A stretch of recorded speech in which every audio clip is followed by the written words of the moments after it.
Entre nosotros intervenir Miguel Rojas Sotelo, artista, crítico y curador, colaborador, director del Departamento de Artes Visuales del Ministerio de Cultura de Colombia entre el 97 y el 2001, doctor en Teoría Crítica Cultural y Estudios Visuales de la Universidad de Pittsburgh, miembro del colectivo internacional Modernidad, Colonialidad, Decolonialidad, cofundador del grupo de estéticas decoloniales, curador, investigador y profesor de mi querida Universidad de Duke en Carolina del Norte.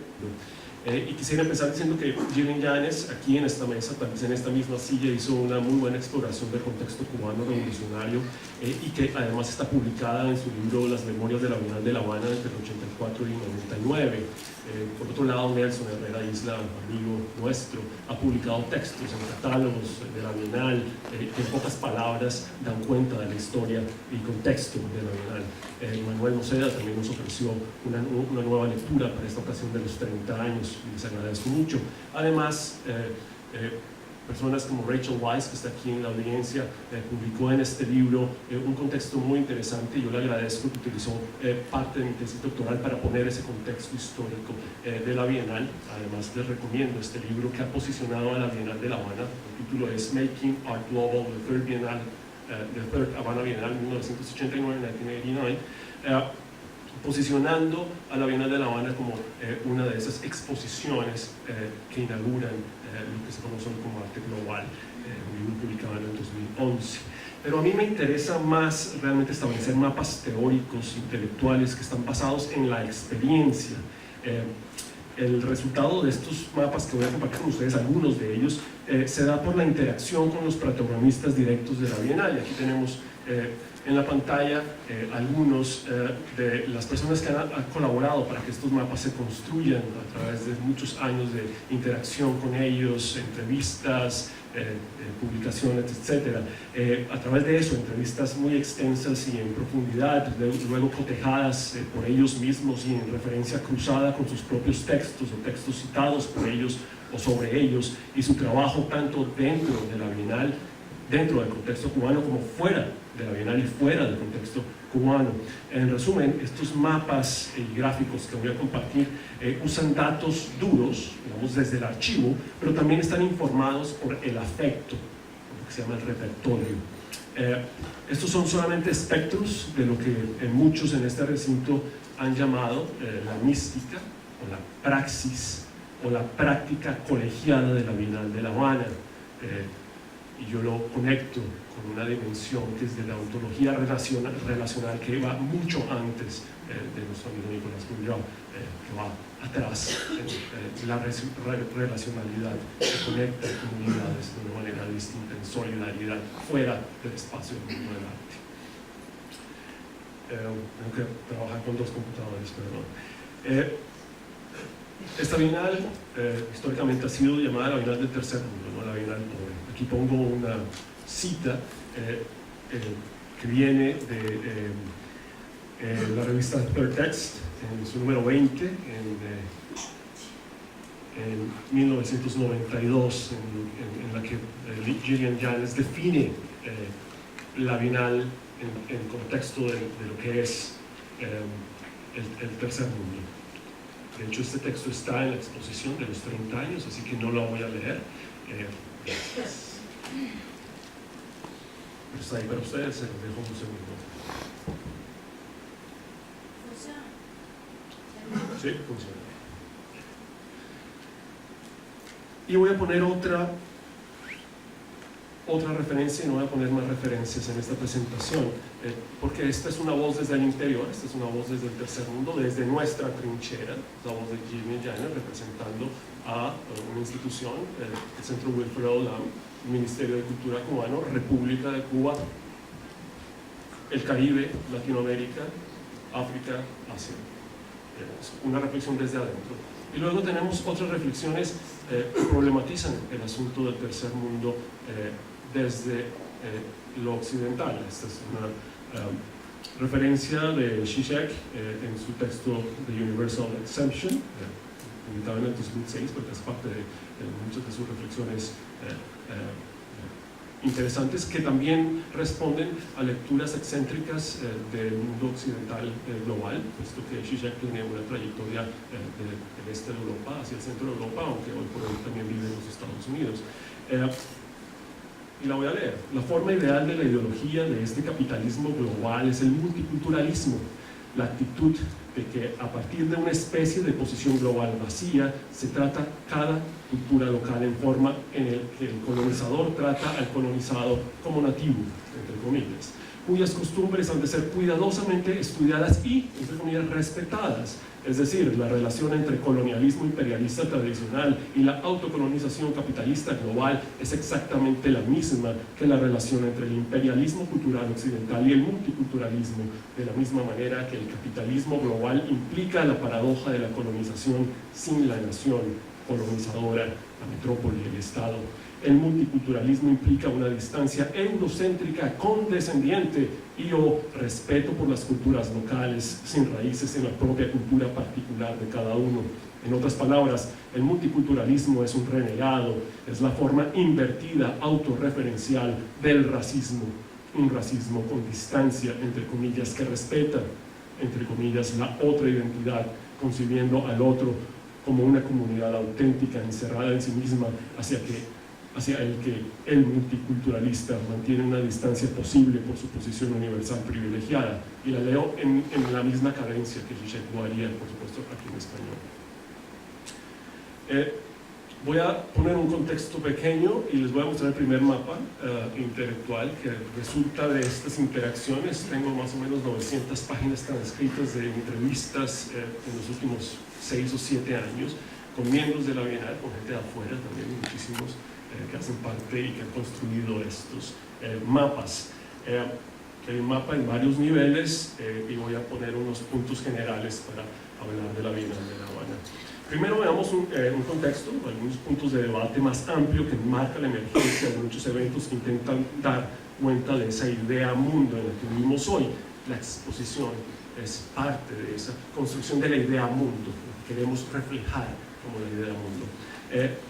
Esta es una era bastante diferente a la del momento internacionalista de mediados y finales del siglo XIX, el segundo momento del mercado global impulsado por la revolución industrial. Y recordemos que el primer momento es el del colonialismo europeo del siglo XV-XVI, o del XV al XVIII, digamos, que marca el inicio de la era moderna y que enmarca el nacimiento de los museos nacionales, de las exposiciones mundiales. Digamos que todo este discurso sobre la bienalización podríamos situarlo en la mitad del siglo XIX, 1850-52, cuando el Crystal Palace inauguró la primera exposición del mundo, el World Expo, y las primeras bienales, por supuesto, la Bienal de Venecia y el Carnegie International, una pública, una privada, y ahí vemos otra vez esas dos dicotomías que empiezan a funcionar en 1895 y 1896.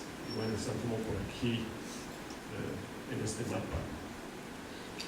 En el siglo XX nos trae otro cambio importante, y es el cambio del imperialismo al imperio, y estoy utilizando los términos de Antonio Negri, Tony Negri y Michael Hart, y ustedes creo que conocen el texto y las diferencias sustanciales entre imperialismo europeo y imperio, el nuevo imperio, que ya no reside estrictamente en una nación, aunque sabemos que sí. Y por aquí está también, cuando empieza este nuevo imperio, empieza con la participación de los Estados Unidos en la independencia de Cuba, en Haití, Puerto Rico, la toma de Panamá, el sureste, las islas del sur del Pacífico, etc. Hemos sido testigos de la emergencia de una era de la comunicación global que surge entre las guerras y que se consolida en la posguerra, tanto la radio, los microondas, el teléfono, la televisión, bla, bla, bla, bla. Y ahí también hay una línea que habla de eso, que se consolida en la Guerra Fría y en la posguerra fría, por supuesto. Tenemos el símbolo del teléfono rojo como un parangón visual, y el advenimiento del Internet y la comunicación inalámbrica, las redes sociales, que llevan más o menos 4 décadas, con un supuesto, entre comillas, libre acceso y distribución al conocimiento, a la información, pero que hoy por hoy entendemos enmarcado por el espionaje, incluso dentro del espacio cotidiano. Y hay este libro fantástico de 1984, ¿no? Y es interesante que ese libro 1984 también marca la Bienal. La información, de hecho, no el conocimiento, es la clave para gobernar, vender, comprar el mercado, controlar. Ampliación del modelo neoliberal postcapitalista, que en la imposibilidad de otra alternativa, el colapso del segundo mundo, por supuesto presente incluso desde la era del deshielo en Khrushchev, recordemos que Nikita Khrushchev en 1954 hasta el 71 embarca en un proceso de apertura económica y de coqueteo con el mundo del consumo, incluso en la Unión Soviética, que es por supuesto resultado de una imposibilidad de crecimiento económico y mantenimiento del proceso socialista en la Unión, y que luego va a ser acelerado y que va a llegar a la gran crisis con la perestroika de Gorbachev en los 80s, que ha sido expresado de una forma distinta en China, que sigue siendo comunista pero que es absolutamente capitalista, y que hoy se ha expandido a escala global. Y estamos en Cuba y lo vemos. Cuba no se escapa ni se salva de este modelo. Basado en el modelo cultural anglo-europeo cosmopolita, la occidentalización ha reproducido instituciones e implementa programas asociados a sus estructuras de gobierno y control. Las bienales, exógenas al occidentalismo, son una forma de la exterioridad del occidentalismo, presentan las externalidades de la cultura occidental, la necesidad de ser parte del sistema de valores universales para sentir un existir en esa gran narrativa, esa falsa idea del universalismo. Observamos una degradación paulatina de los estados-nación, con un alto en el camino debido a los ataques del septiembre 11, 2001 en los Estados Unidos, que de hecho llevó a reescribir el imperio. Tienen problemas en ese momento, tienen que reescribirlo, pero es básicamente un regreso momentáneo a esa idea de la nación como un espacio hegemónico, por un surgimiento de unas nuevas redes, que son las redes urbanas, ¿cierto? Una nueva red de ciudades globales, algunas ancladas en historias de largo aliento, y ahí están Estambul, Beijing, Tokio, Cairo, incluso Londres, y otras construidas como modelos de nuevo sistema, y la primera de ellas sería Nueva York, y que están exacerbadas en ciudades temáticas de consumo puro, como pueden ser Las Vegas hoy, o las nuevas ciudades del Medio Oriente, Dubái o Doha, que compran su entrada al sistema literalmente con dólares. La sustitución de una economía basada en el trabajo industrial y agroindustrial especializado, la economía del trabajo industrial, ¿cierto? Que conocemos gracias a Marx, a unas economías nuevas de consumo basadas en la emergencia de la industria de la creatividad, de creative industry. Cambió la idea del capital, que incluye entre otras las telecomunicaciones, las finanzas, y que van hasta el entretenimiento, la farándula. La política hoy es farándula, el deporte hoy es farándula, y el arte también hace parte de este nuevo espacio hegemónico. Ellas han cambiado las relaciones de cambio, y la disparidad social global crece en medida de estas nuevas y viejas, en medio de estas nuevas y viejas democracias.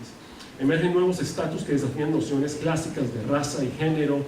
La matriz colonial del poder se basaba en ellas, está moviéndose. Hay un nuevo ciudadano global conectado al capital creativo, al turismo global, a la inversión de riesgo, a los fashionistas, ¿cierto? Desde los arquitectos, Nouvel, etcétera, hasta los artistas visuales, los modelos y las modelos, los deportistas y los músicos. La migración masiva hacia los centros urbanos en el mundo es otro de esos marcadores. Hoy por hoy esa migración no es solamente norte-sur, este-oeste, pero también es sur-sur, norte-norte. Entonces vemos como los nicaragüenses van a Costa Rica, o como los bolivianos van a Argentina, o como los colombianos van a Chile. Ha cambiado esa dinámica de migración. Y en el mundo del arte hay un agotamiento, por supuesto, del modelo nacional. De hecho, y ya la vivimos, la crisis de los museos, en particular del Museo Nacional, del Museo de Historia, del Museo del Hombre. Esos museos tuvieron que abrir sus paredes, romperlas y volverse lugares de espectáculo. Tenemos una ebullición nueva, una explosión de museos de las ciudades y sus museos se han vuelto centrales, han tomado el papel del Museo Nacional. Ahora también populan museos temáticos, como museos regionales, hemisféricos, donde todos tratan de tener mega exhibiciones, y por supuesto la explosión clarísima de las bienales conectadas a los nuevos proyectos de la ciudad global, donde las ciudades se convierten en el museo y donde las entidades público-privadas bajo modelos corporativos tratan sus contenidos como mercancía. Utilizan la historia, la ruina, la utopía, la distopia como su instrumento de trabajo, y desafortunadamente el arte y el artista se convierten tan solo en ingredientes de unos productos de branding mucho más grandes. Este branding de la ciudad incluye su cultura local en relación con la global, lo que Baba llamaría lo local, pero que se está reconfigurando. Eso ha producido una redefinición de nuestra idea de espacio como algo que era dado, algo fijo, ahora es algo fluido, lo que quita la atención a lo importante. Y cuando hablamos de la colonialidad del poder, era central el discurso del territorio, que estaba conectado a formas alternas de existencia y reexistencia. Esto ya no existe. Ahora no es realmente una compresión de la idea de espacio, el territorio está conectado, es más bien una descompresión de esa idea, casi de forma contraintuitiva, y que está amparada por supuestos, los nuevos supuestos de la física cuántica y el estudio del universo. Claro, ahora hablamos del Big Bang y creemos en el Big Bang y en la expansión del universo y en las nuevas teorías del multiverso, que también las utilizamos en el mundo del arte y la cultura, relativizando esos conceptos fijos. Al igual, la noción de tiempo, historia, se redefine. La historia está en una mesa de disección que trata de relativizar esas mega narrativas, y que por el hecho de ponerlas en cuestión, más no de establecer nuevos derroteros u otros sistemas de escritura, simplemente se convierte en una nostalgia del excluido por tener una referencia, así sea una pie de página. En ella hay una porosidad de las fronteras simbólicas y disciplinarias que afectan esa producción de sentido. Así se consolida una visión del arte, era esa famosa visión del arte por el arte, que no ha devenido objeto de cambio de mercado, lo ha vuelto apolítico o lo ha repolitizado de una manera superflua, casi espectacular e ilustrativa. En esta nueva crisis que acabamos de pasar, global, financiera, de hoy en día, que es tan solo un eco de las múltiples crisis bancarias, pero en particular de la crisis bancaria de 1882 en el sur de Europa, que golpeó a Francia en particular y que dio origen al vanguardismo, al arte moderno. El impresionismo es tan solo ese eco, ese sacudón, y a partir de él todos los istmos que lo precedieron, y hoy vivimos rodeados de estas informaciones. Bueno, además hay una nota muy importante: ¿dónde están las grandes colecciones del impresionismo? ¿Quién compró el impresionismo? Lo compró los Estados Unidos, sus grandes colecciones están allí. De esta manera el nuevo arte se ha convertido en un refugio para el capital global y su producción de un nuevo estatus. El arte como mercancía está en la cresta de la ola. Simplemente recordemos los recientes descubrimientos de piezas robadas por los nazis, que aparecen de tanto en sótanos, almacenes, en bodegas en toda Europa. Así, más avant-garde, más arte vanguardista, más arte moderno dentro de las casas de subasta. ¿O qué piensan ustedes de las piezas inéditas de Warhol que se descubrieron hace un par de meses, tal vez, encontradas en un disquete de vieja tecnología? Estas dispararon el valor del trabajo de Warhol y han llamado ya la semana pasada a una reorganización de la genealogía del arte contemporáneo. Esto fue un llamado al College Art Association, a los historiadores del arte, para refundar y recapitalizar la creación del arte contemporáneo por estas nuevas piezas, por supuesto conectado al mercado, ¿no? Lo que decía Simon ayer, de Venecia a paso de ida y vuelta. Conceptualmente ya no existe el tercer mundo, si vamos a hablar del tercer mundo. Ahora hablamos de algo que se llama el sur global, ¿no? En esta nueva configuración. Conceptualmente no existe el tercer mundo, ahora están los famosos BRIC, los CIBETs, el MINT, ustedes saben cuando hablo de BRIC, de qué se trata, ¿no? Las nuevas economías emergentes como Brasil, Rusia, Indonesia, sí saben a qué me refiero, ¿no?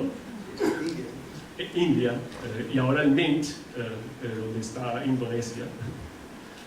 Es bien interesante esas nuevas reconfiguraciones. La expansión del neoliberalismo ha exacerbado el proyecto extractivista.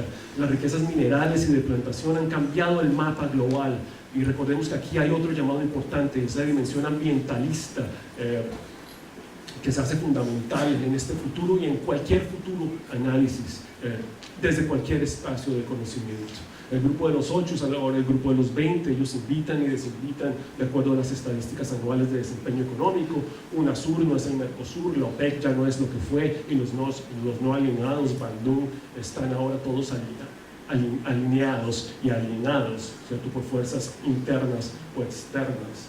El sur global sí colapsó esa noción de tiempo y espacio.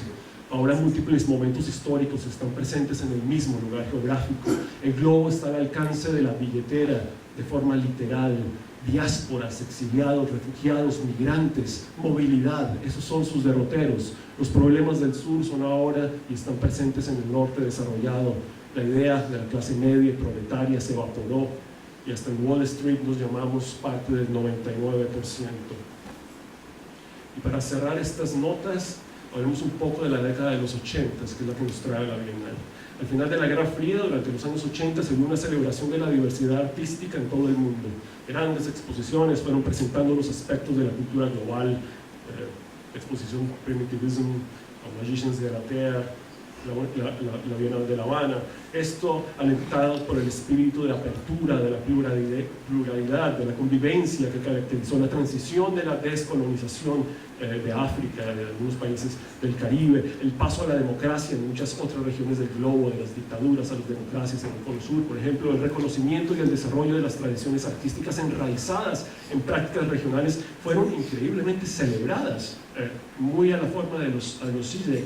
El advenimiento de una política de la identidad y del género, en parte gracias al movimiento feminista, el movimiento gay y de las teorías la postestructuralista, la postmoderna, etc., fueron también una causa de lo celebratorio de lo multicultural en Europa y Estados Unidos, y por supuesto más tarde en América Latina y en el sureste asiático. Mientras tanto, la teoría de lo subalterno, de lo postcolonial, emergió conectando a África, trajo otro tanto a este sancocho teórico en el que nos vemos envueltos hoy. Hoy la multiculturalidad está dada en tanto integradora del proceso económico y de gobernabilidad global. Muchos deciden abandonarla. Ucrania está haciéndolo hoy por hoy y está al ojo del huracán. O muchos la asumen con todas sus consecuencias. Tenemos los casos terribles de Bosnia o Sudán, lo que pasa en Nigeria, y en parte los movimientos indigenistas de Abya Yala en América Latina. Estas notas generales son un buen punto de referencia para ver el tema en cuestión, que es el de la Bienal de La Habana en relación con el fenómeno global de la Bienal. Aquí hay un mapa, también teórico, de la construcción de, bueno, y simplemente se lo describo, en la parte superior está la Bienal de La Habana, que nace en 1984, y luego tengo un listado de unas 30 bienales internacionales, tal vez las más sólidas que funcionan en el circuito. Hablamos de que hay 5 a 100 bienales internacionales y alrededor de 300 bienales, trienales o eventos de este tipo. Yo no menciono ninguna bienal de tipo nacional en este listado de las 30 o bienales que ya no existen. Tiene las bienales de los 70s en Latinoamérica, por ejemplo, que fueron uno de los recursos fundamentales para la Bienal de La Habana, y de hecho me disculpo con Luis porque no está la Bienal de Curitiba en estas 30. Tengo que verla claramente a ver si entra a ser parte de este grupo.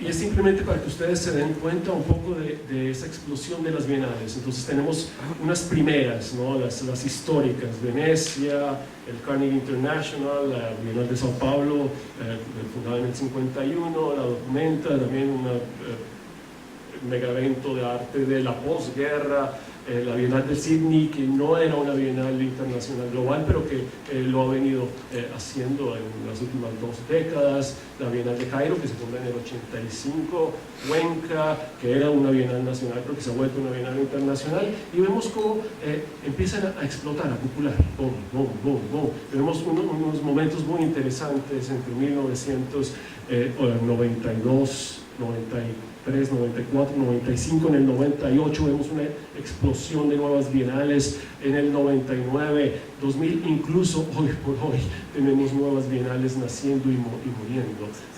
No necesariamente en espacios al exterior del occidentalismo, pero dentro del occidentalismo. Uno de los casos particulares es la Bienal del Biax en Sevilla, que se inaugura con Harold Seaman en su primera versión, y luego Ockwin Wesser hace la segunda, y luego desaparece por problemas. Bueno, España tiene muchos problemas. Y tenemos bienales que aparecen todo el tiempo. Este año tenemos 2 en Latinoamérica, de hecho hay 3. Montevideo, Cartagena, el próximo año tenemos una en Asunción, esperamos estar allá. Simplemente para ver ese mapeo y ubicar la Bienal de La Habana dentro de ellos. En este libro hay en este texto va a haber una cantidad de conexiones con ellas, va a haber una página web también en la que cada bienal puede entrar y puede encontrar sus temas, qué temas se han conectado con la Bienal de La Habana en particular. Este es solamente el primer mapeo de una imagen estática.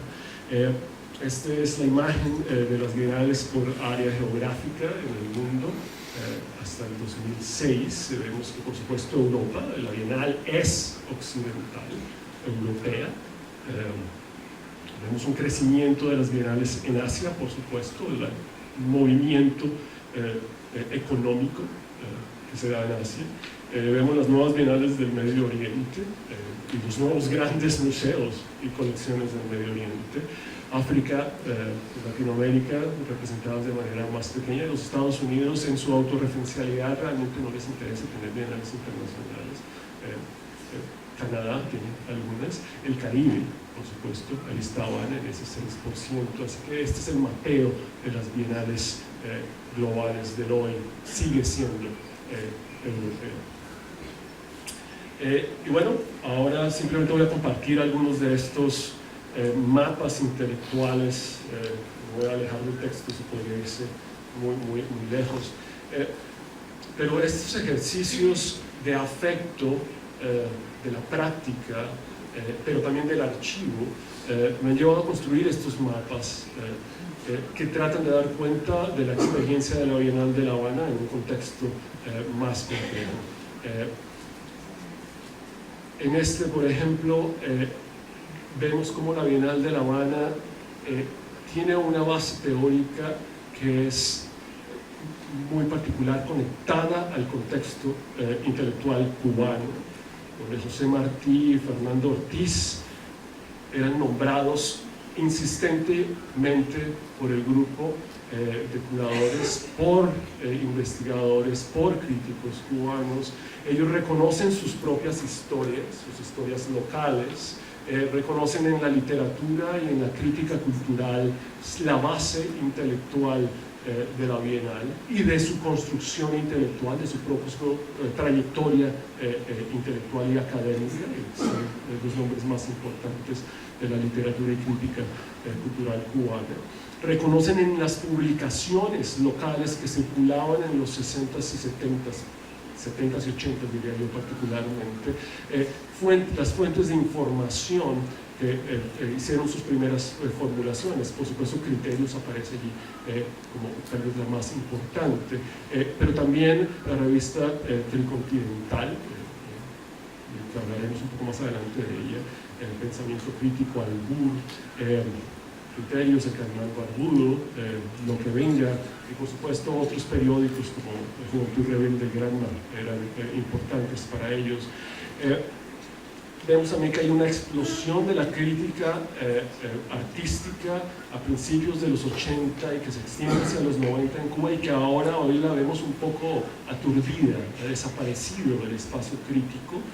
No ha habido un relevo generacional, muchos de estos nombres siguen actuando, pero ellos fueron semilla fundamental en la construcción académica e intelectual y producción intelectual de la Bienal de La Habana al principio.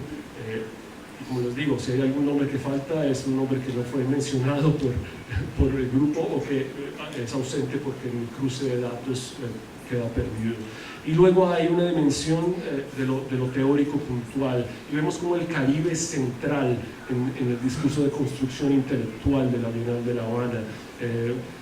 Los textos de Alejo Carpentier, de Pierre Chalice, de Edouard Glissant, de Aimé Césaire, de Frantz Fanon, de Rojo, por supuesto, sitúan al Caribe como lugar de excepción y Cuba como parte de ese Caribe, y eso es muy importante, que en algún momento eso se perdió.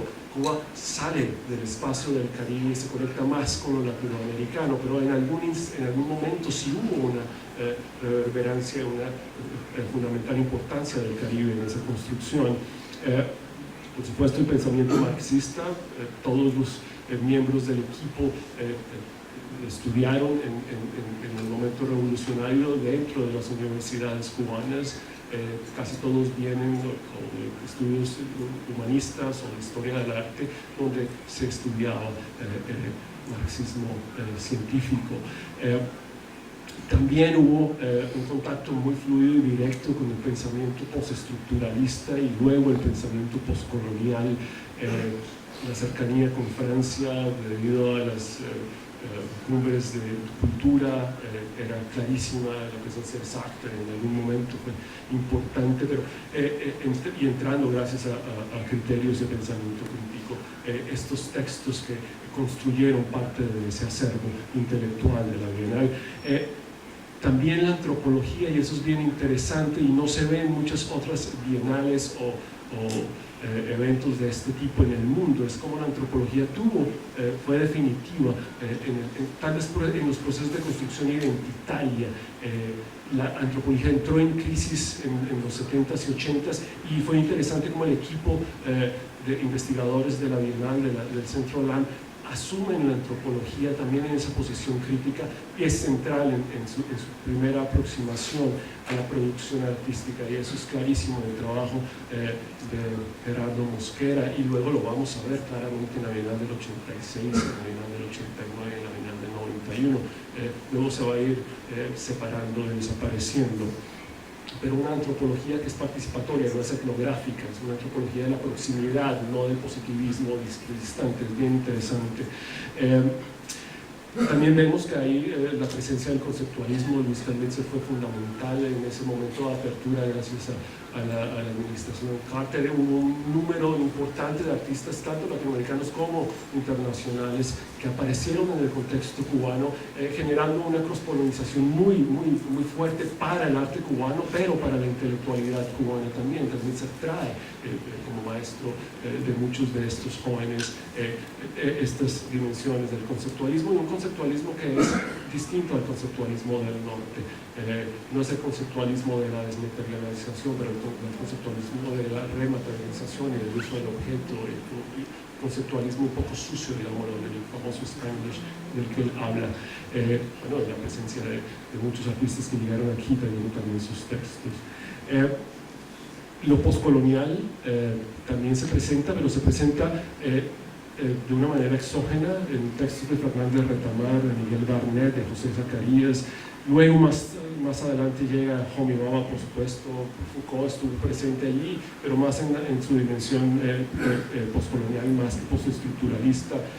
Más adelante, a mediados de los 90, el trabajo de Spivak, Stuart Hall, incluso los textos críticos iniciáticos de Open Wesser a finales de la década de los 90 y principios del 2000 aparecen en sus o son mencionados por ellos. Los estudios culturales desde Latinoamérica, ¿no? Los estudios culturales franceses o británicos son fundamentales en esa proyección también. El trabajo de Néstor García Contín, y vino muchas veces el trabajo de Jesús Martín Barbero, centralizando el discurso de la producción cultural dentro de marcos y contextos culturales particulares fuera de los espacios del mundo del arte. Y luego más adelante los estudios visuales con José Luis Brea han sido fundamentales en estas nuevas épocas. estos son básicamente los mapas intelectuales en los que estoy trabajando, he trabajado y continúan en el proceso de mi evolución. Me interesa también reconocer y reconozco en el trabajo de la Bienal su contexto local, aunque hay una dimensión de lo universal, y les voy a leer una pequeña referencia de Armando Hart, cuando en 1976 habla de la creación del Ministerio de Cultura, y va a ser un discurso muy coherente que va a acompañar al Ministerio de Cultura y a la política cultural cubana a lo largo de su trayectoria. Él decía en 1976, cuando asumí la responsabilidad de crear el Ministerio de Cultura y junto a un grupo dentro del sistema de la economía del país, adquirí plena conciencia de la importancia y enorme complejidad que tenía el hecho de que la producción espiritual, cultural, era fuente de riquezas económicas. Eso lo dijo Armando Hart Ábalos en Cultura y Desarrollo, el desafío de nuestros tiempos, en 1976. Muy interesante, porque si vemos que hay como política cultural un empuje hacia lo universal desde lo local, desde lo nuestro, y también hay una dimensión de lo económico en esa política cultural, y lo vemos claramente en lo que está pasando ahora. Ahí está Armando Hart Ábalos. Por supuesto hay que hablar del posicionamiento de Cuba en el grupo de los no alineados, y la toma muy consciente de producir un espacio multilingüístico, tricontinental, hablar desde el sur para el sur, y que además esto también generó un proceso de contacto y encuentro con otras dimensiones de estética, de producción cultural y de experiencia cultural, ¿cierto? Los Black Panthers, los movimientos de liberación de África, del sureste asiático, los procesos de solidaridad, el diseño gráfico cubano, que fue tal vez la expresión visual cubana durante el quinquenio gris y la primera parte de la revolución hasta la generación de los 80. Creo que es fundamental hablar de eso más puntualmente cuando hablamos del nuevo arte cubano. Muchas veces queda separado, parece que el nuevo arte cubano aparece en los 80 como respuesta a ciertas situaciones, pero creo que viene mucho más atrás y está en contacto y no estaba aislado, lo que quiero decir, siempre ha estado en contacto, ha estado en cross-polinización con otros movimientos. Bueno, otra cosa que me interesa muchísimo es entender un evento como la Bienal de La Habana dentro de la política cultural cubana, dentro de un gran aparato institucional. Y aquí tenemos un mapeo de cómo funciona la política cultural cubana entre el Ministerio de Cultura y el Ministerio de Educación. Recordemos que el Ministerio de Cultura nace en 1976, sancionado por el Consejo del Partido Comunista, que nombra al presidente Fidel Castro. Fidel Castro toma posesión como presidente del país en el 76. Y cómo Hart Ábalos desarrolla esta institución en relación con el Ministerio de Educación, que antes habían estado juntas, y vemos al Centro LAM como un pequeño espacio dentro de esta gran institucionalidad.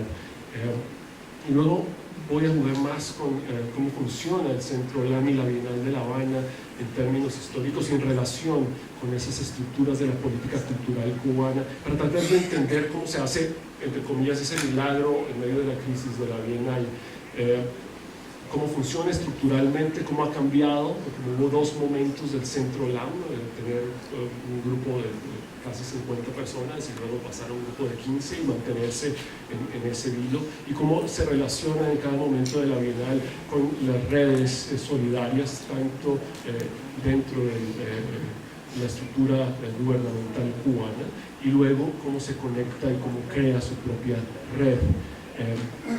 Pero antes de hablar de la red, voy a también poner en cuestión un ejercicio de periodización de la Bienal. Aquí tenemos una línea de tiempo en el que están las bienales desde el 84 hasta la décima, de la primera a la décima Bienal, al 2009, pero no está la Bienal, la oncena. Y habla sobre una periodización que que de nuevo nace de esa interacción con los curadores y que está referenciada también por la literatura. Y tenemos un primer momento que es de una exposición panorámica, lo que hizo la primera y parte de la segunda Bienal de La Habana. Luego pasamos a un momento transicional que es fundamental, que es el momento de la tercera Bienal de La Habana del 89, y donde se estructura el proceso de construcción de un equipo investigativo y de un proyecto que llamamos hoy curatorial, pero que no era un proyecto curatorial, era un proyecto de investigación exhaustivo de la producción de arte del tercer mundo, que lleva al desarrollo de las bienales basadas en investigación, con este cuerpo de investigadores que viajan a través de la red diplomática y de la red de amigos de Cuba a través del mundo en la década de los principios de los 90s y hacia adelante, y que genera algunas de las bienales más sólidas en términos de archivo y de construcción de conocimiento del arte producido en el tercer mundo, ya específico al mundo del arte. Y entonces eso es algo que tendríamos que hablar. Luego tenemos un momento que es de la trienal global. La bienal deja de ser bienal, casi nunca fue bienal, se ha vuelto realmente una trienal, y funcionan también en relación con unos nuevos espacios de financiación, ¿cierto? Cuando la UNESCO la reconoce, cuando Prince Claus viene, cuando dinero europeo llega, cuando cooperación española aterriza también. Hay un momento de globalización, y es el momento que vemos crítico de esa vemos la Bienal en competencia franca con la explosión de bienales que veíamos a finales de los 90 y principios de la década del 2000, y que por supuesto va a entrar en crisis absoluta en el 2003 por la ausencia de financiación externa, por boicot de grupos de artistas al exterior, por malentendidos en términos de comunicación, por la propia situación interna de Cuba, por la presencia de unos nuevos bloqueos, tanto norteamericanos como europeos, que la va a llevar a perder su independencia que había logrado gracias en parte a la dirección de Llanes y a la manera como funcionaba la Bienal en el momento del periodo especial, y la va a reconectar con el aparato de política cultural cubana, y la va a hacer ahora un evento más de la política cultural cubana, que tiene además una dimensión económica fundamental. Tiene que traer recursos. Eso no quiere decir que tiene que autofinanciarse, por supuesto no. Ahora hay más respaldo institucional dentro del Consejo Nacional de las Artes Plásticas, del Ministerio de Cultura. Hay una transición también generacional en la burocracia de la política cultural, y la Bienal de La Habana se ve beneficiada de esa transición. La presencia de Rubén ha sido muy importante para eso. Entonces es un momento que yo lo llamo de suspensión. La Bienal queda en el limbo, la Bienal pierde esa relevancia que tenía en el contexto internacional por el asunto del tercer mundo, del sur global, por las múltiples y complejas relaciones que tiene con el exterior, por los múltiples bloqueos, por la competitividad, por el éxodo de artistas cubanos, de la globalización del artista cubano. El artista cubano ya no está aquí, está en todas partes, vive aquí, pero no vive aquí. La explosión del mercado cubano, etcétera, la pone en una crisis y la suspende, pero de ninguna manera también la reestructura y la mete dentro del aparato de política cultural cubana, generando cierta estabilización, y vemos que la Bienal 2 empieza a generar unos nuevos derroteros y unos nuevos caminos que celebramos mucho. Yo trato de hacer mapeos complejos en los que trato de poner en cuestión tanto el aparato curatorial, expositivo, múltiple de la Bienal, con el espacio de construcción de pensamiento, que creo que ha sido fundamental en generar esos balances del mundo del arte de los artistas, pero también del pensamiento inicialmente latinoamericano y luego el pensamiento expandido del sur global. Trato de poner en listas a las personas que han venido a participar en los debates y luego hablo de los debates en particular. Pero también quiero que recordemos que la Bienal de La Habana es lo que es por Wilfredo Lam, por su dimensión tripartita de caribeño, afro y chino, que ahí está el espíritu de la Bienal de una manera literal, pero que de alguna manera también habla de la alta conectividad de la Bienal desde su proceso iniciático. La muerte de Lam es el obturador, el trigger para que este evento y esta política de la cultura visual cubana, esta aventura de la Bienal y del Centro Wilfredo se ve además como una barca de locos, porque el Lam estaba literalmente montado en una barca de locos saliendo de Europa con esta manada de surrealistas y dadaístas, aterrizando de islita en islita y siendo expulsado de islita en islita hasta poder establecerse de nuevo y regresar en los 60 de una manera solidaria a respaldar el proceso revolucionario cubano que lo tenemos con el de Santa María. Y bueno, simplemente para recordar que ahí está el espíritu de la Bienal, es una Bienal que sigue explorando el sur, Latinoamérica, el Caribe, África y Asia, que Europa cada vez más hace parte de eso. Esta es un juego sobre la red que se ha creado, una red solidaria de instituciones, amigos, que vienen de alguna manera sosteniendo la Bienal. Hay varias visualidades de la red, de esta red, que seguramente no tengo acceso a internet porque podría mostrárselas en tercera dimensión, pero es una lista exhaustiva en unas bases de datos que cruzo tanto las instituciones que han sido participantes de una u otra manera en las 11 versiones de la Bienal, como los artistas, los individuos, los sujetos, las fundaciones que han apoyado la Bienal. O sea que en ese sentido es una Bienal que se centraliza en el Caribe, y eso es muy interesante. Es una red que está aquí en el Caribe, no está en otro lugar, que ha generado sus propios espacios de soporte.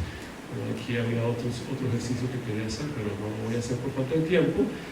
Voy a cerrar simplemente con estos ejercicios estadísticos sobre participación de artistas del llamado Tercer Mundo o Sur Global en la Bienal desde 1986 hasta el 2006. Yo no pongo la Bienal primera, primero de todo porque se sale completamente de los récords, son 1000 y tantas piezas de arte, y no hay datos duros para poder generar estos ejercicios estadísticos.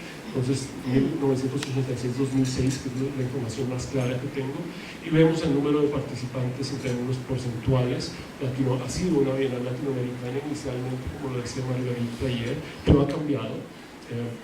Y también me gusta mucho trabajar el tema de representación y género, porque la Bienal es una Bienal de las mujeres. Las mujeres han liderado la política cultural cubana por los últimos 40 años, y hay que reconocer que ha sido un trabajo excepcional y que han hecho, y donde la representación de la mujer a todo nivel ha estado allí, ¿no? Y aquí vemos también como el número de participantes por género. Luego participación por áreas, en el 84% fue latinoamericana, y luego lo pongo en comparación. Vemos cómo Latinoamérica empieza a decrecer en medida que la Bienal se especializa y genera espacios de conocimiento sobre arte de otras regiones. Me interesa mucho que vean, por ejemplo, la octava y la novena Bienal, como Europa toma un papel importante también, y yo creo que en parte está conectado con los espacios económicos. Quien da dinero, pues vemos que hay listas muy grandes de españoles, franceses, italianos en algunas de estas bienales. Entonces, por supuesto, hay un contrabalance, pero son solamente ejercicios visuales de construcción para entender un poco ese proceso. Y termino con esta referencia, y lo siento que no iba a dar más referencias, pero es una referencia muy bonita que escribe Nelson Herrera sobre qué es la Bienal de La Habana. Y está en inglés, así que porque todo está en inglés. Eso es todo. Muchísimas gracias.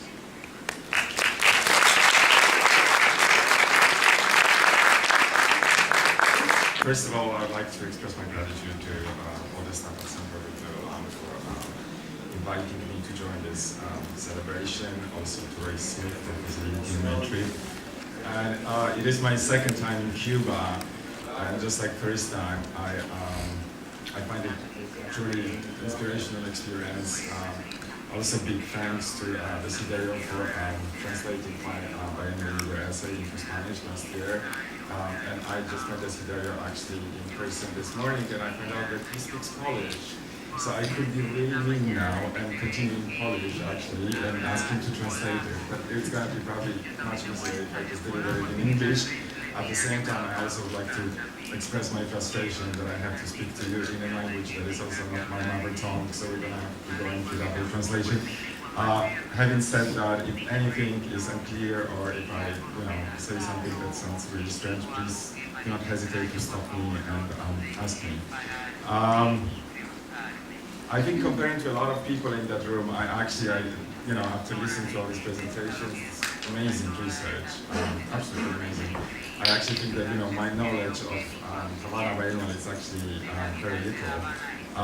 But I think what I can contribute here, and what I would like to attempt to do, is to historicize the proliferation, to put sort of Havana in a much broader context, and try to capture maybe some of the characteristics of the proliferation, and perhaps contribute also just few questions, certainly not answers, to just open the discussion about the future of Havana Biennial or the future of the biennials at large. My interest in Havana Biennial is rooted in my research in history of exhibitions, so I think Miguel really aptly provided sort of much more analytical approach, looking at all sorts of historic circumstances. But I would like to sort of just look at the big picture and perhaps just summarizing my argument. From the Biennial Reader. I'm not going to waste time to talk about this essay, but basically it all started. I was invited to come to Venice very shortly after my first visit to Havana, which I believe was in 2005. And I ended up at that conference in December 2005. It was also very similar to this one, in the sense that it was also a celebration, the Venice Biennial 110th anniversary, I believe, at the time.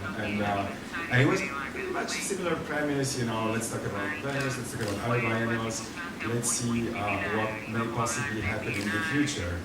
And so I went there with sort of, very optimistic, trying to see what happens. And this conference actually, struck me as really interesting in many respects. There were certainly attempts made to kind of critically analyze the position of Venice, the position that the Venice Biennial is in, for example, in regard to its public. That, in Venice there are hardly any people living. There are hardly any Venetians these days. It's a shrinking, dying city. So there were quite, interesting. Obviously, there was a lot of discussion about the structure, how archaic it is. The pavilions, national pavilions. Does it make sense? Are they stated? Creators hate the pavilions. What can be done? But there wasn't really that much a discussion about positioning of Venice and other biennials, because it was already prescribed in the program. And the first thing that you would see at that conference was Robert Storr's assertion. I put this quote here, that basically telling that that biennial's contribution to the widening discourse surrounding the proliferation and transformation of a phenomenon it in effect created. Once La Biennale de Venezia was the only exhibition of its kind, now there are over 100 exhibitions deploying variants of the model on which the original biennial was based. And that statement already was, quite peculiar to me. And I tried to understand why Robert Storr would sort of assume that all those biennials proliferating now, opening, would actually still, and it would still make sense to refer to the model of Venice Biennial, that was established in 1895. And I also don't think there's any argument that can be made directly for the connection between the proliferation and Venice. So on the other hand, I think, I'm not going to dispute that Venice Biennale must be acknowledged for it's one of the first art exhibitions to occur on regular basis, also for its popularity and endurance with visitors. But on the other hand, I just find it really strange that that also, I think if we look at the history of exhibitions, that if we want to start in Venice, I actually think we have to go much farther back in the past and also look at the world fairs, also look at the universal exhibitions, which I think are part of the same story. So French salons already, I would probably start, if we go into the history, start there, because I think this, can be directly associated with the creation of public sphere, the ascendancy of the bourgeoisie. But then the French industrial exhibitions, which began during Napoleonic Wars, so just at the beginning of the 18th century, extended already the audience of those exhibitions to all classes of industrial society. And the great exhibitions of 1851 in London and then the following ones in France, I think it's obviously they were not art exhibitions, they were not specific, although all of them included artworks. They were presented to the public as a celebration of industrial and scientific advances, advocating belief in technology, in human ability. But I think what's really interesting in relation to what happened later in Venice is that those exhibitions, in a very meticulous way, also projected the image. So when we look at the exhibition in London of Great Britain, imperial world dominance at the time, and it's actually something, looking at the materials from the time, that you can very easily, with today's eye, decipher. One of the researchers who looked in detail at the exhibition, Paul Greenhall, in his study describes, to quote him, how those exhibitions, especially the Crystal Palace exhibition, the imperial achievement was celebrated to the fullest. But I think same can be said about the 3 exhibitions in Paris, which in their turn emphasized the idea of France as a center of civilization. So if you just look here at the floor plans, studying those floor plans, we can discover very interesting things. For example, that there was clearly a geographical representation within exhibition space of all the British colonies that were sort of all together in one side. Then you had sort of the friendly big nations, France, Belgium, but also, to take it even a step farther, the former colonies, especially those far away in the east or in Africa, they were also associated mainly to the exhibits of raw materials, while the European industrialized country were representing, were set next to the machines or to some sort of sophisticated technology. So I just find it fascinating how it worked out in those exhibitions. The second thing that I think also relates to Venice, and here I would like to cite sociologist Georg Simmel, who I think was the first one who identified that connection with this new money-based economy and also this new political subjecthood of a visitor that was presented in those exhibitions, which was really associated with consenting and with consuming. There is also Benjamin, who at several occasions mentioned the world exhibitions in relation to the commodity fetishism, simply. And I think what happens in Venice, that I unfortunately couldn't find the image of the floor plan of that building, which is basically what, it keeps changing. What used to be the Italian pavilion, now I think it's back to be in Venice, sort of where the main show is staged, one of the venues. But actually, if you look at the first editions in Venice, so this was before the other pavilions were constructed, it's actually very similar, and Venice claims to be international from the very beginning, but actually international in that context means France, Germany, Great Britain, and a few Scandinavian paintings. So I think we have to I guess, be very careful when we make these statements about Venice, calling it mother of the biennials, etc. And you know, and this is something that I've been kind of trying for years now to at least like make people a little bit cautious when they drop this big statement. So just to continue, there are all sorts of arguments that you can find in my essay, but you know that I made, for example, that there wasn't any presence, basically hardly any presence before World War II of non-European artists. The first time that actually a non-European artist has been properly acknowledged in Venice with main press was Rauschenberg in '64. I mean, I could go so on and so far.